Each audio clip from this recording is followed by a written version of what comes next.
the mysterious story of a man who came to Japan from an unknown country in the 1950s. In 1954, a man lands at Haneda Airport in Tokyo, Japan, saying he comes from a place called Taured. The man from Taured attracts attention with his strange behavior at Haneda Airport in Tokyo, Japan, in the summer of 1954. Things take a different turn when he says he comes from a country called Taured. There is no country called Taured today, nor in the 1950s when the incident allegedly took place. The story ends with the man's disappearance one day after arriving in Japan.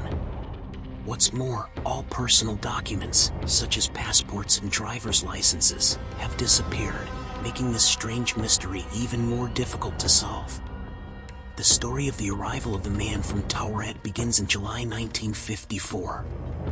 A man is said to have arrived at Haneda Airport, also known as Tokyo International Airport. He is described as having a beard and white skin. His first language is said to be French, but he is also said to speak Japanese and many other languages. So far there's nothing unusual in the story. According to the story, when the man handed over his passport, the Japanese immigration officer noticed something strange. Although the passport appeared to be genuine, the name of the country to which it was issued was Taured. And there was no such country. The story tells of the man's attempt to convince immigration officers that Taured really exists. According to the traveler, Taured was located between France and Spain and had existed for 1,000 years by then. When shown a map, the man from Taured pointed to the area where the Principality of Andorra was located and wondered why his country was given a different name on the map. Both sides refused to give up. The Japanese officers insisted that Taured did not exist, while the traveler argued otherwise. In the end, the man was detained by the police as a suspected criminal and placed in a nearby hotel for the night. 2 guards were posted outside his room to prevent him from escaping.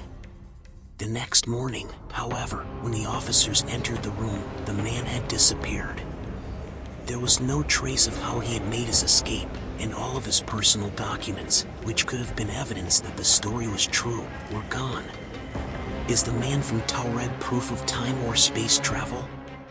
Many people, including Brian Hollisbaugh and Jeremy Bates, who wrote a book inspired by the story of the man from Taured, have tried to explain this strange event, exploring all the possibilities of science fiction. One of the most remarkable explanations for this event is that the man from Taured somehow accidentally traveled through a parallel dimension and arrived at Haneda Airport in Tokyo. The hypothesis that follows this line of reasoning is that the place known here as Andorra is a parallel world similar to our own, except that it is known there as Taured. Another hypothesis is that the man is a time traveler from the future, but this interpretation is more problematic than the assumption of interdimensional travel.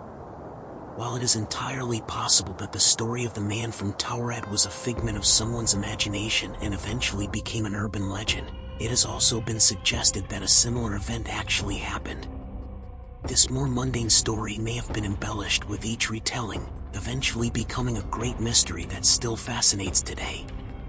According to Snopes, this popular story is actually a heavily embellished and fantastical version of a true story. The origin of this bizarre tale seems to have been inspired by the true story of John Allen Kuchar Zegras, aka the Mystery Man, who was arrested and tried in Tokyo in 1959 after presenting a fake passport to enter Japan. This fake passport was issued in Tamanrasset, the capital of the so-called Taured province, and is written in an unknown language. Tamanrasset is actually the name of a real province and city in modern-day Algeria, while Tuareg, with a G, is a Berber ethnic group living in the Sahara region. In the 1960s, during a debate on border formalities in the British House of Commons, this incident came up as an example of how susceptible passports are to forgery.